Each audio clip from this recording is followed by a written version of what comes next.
Joining us now to talk about it is Seth Davis, a senior writer for Sports Illustrated and host of the Seth Davis Show on CampusInsiders.com. Seth, we thank you for joining us today.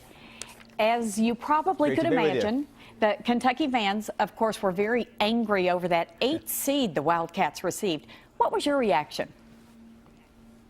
I think they were properly seeded. I mean, it's, Kentucky fans, nobody like them, the passion and the unbridled eternal optimism. Although, based on my experience on social media, especially through my Twitter feed, I think Kentucky fans were kind of really despairing in February down the stretch of the regular season in the SEC. So, I'm glad they feel like their team has a chance. I mean, I think that any game that Kentucky plays, their fans should feel like they have a legitimate chance to win that particular game.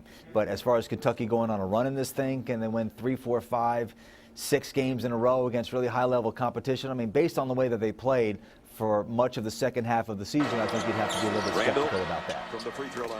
If the seeding does hold up, and if Kentucky wins this first one, they would meet Wichita State, it looks like, in the next round. How do you think that would play out if that matchup comes to be? Well, first of all, they're playing a very good team in Kansas State. So if people think that Kentucky can just throw on the jerseys and win that game, Kansas State's a really good team. They have a very good freshman themselves in Marcus Foster, who probably will be the second best freshman on the court next to Julius Randle, in my opinion, and a very good coach in Bruce Weber. So they got to take care of business first.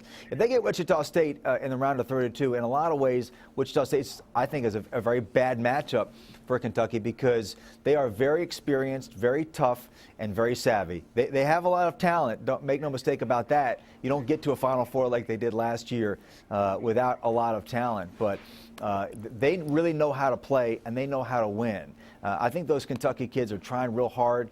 And I think they're good kids who want to win and want to do well. They just don't know how right now. But certainly in terms of talent and future NBA talent, Kentucky should feel like they can go toe-to-toe with Wichita State. But as I've said, this game is not going to be played in the future.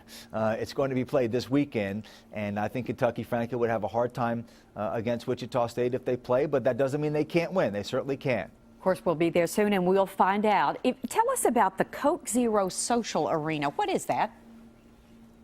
Well, it's part of the March Madness Live app, and hopefully everybody who's watching has downloaded that app, because if you can't get to a television, heaven forbid, that's how you can watch all of the games on the NCAA tournament. And even if you're at a TV, it's a great second screen experience, largely because of the Coke Zero Social Arena. They're reaching out to passionate fans, and they're asking them to show that they have real passion by using the hashtag #ProveIt across all of their social media platforms, and their tweets or their Facebook entries or Instagram posts or what have you could possibly end up in that social arena with game highlights and all kinds of tweets and all kinds of fun stuff happening. So it's all part of the March Madness Live app. It's the Coke Zero Social Arena. Use the hashtag #ProveIt and demonstrate that you are a true passionate fan of March Madness, as everybody in Lexington certainly is. There you go. Very quick, before you go here, Kent, does Eastern Kentucky have a shot at Kansas?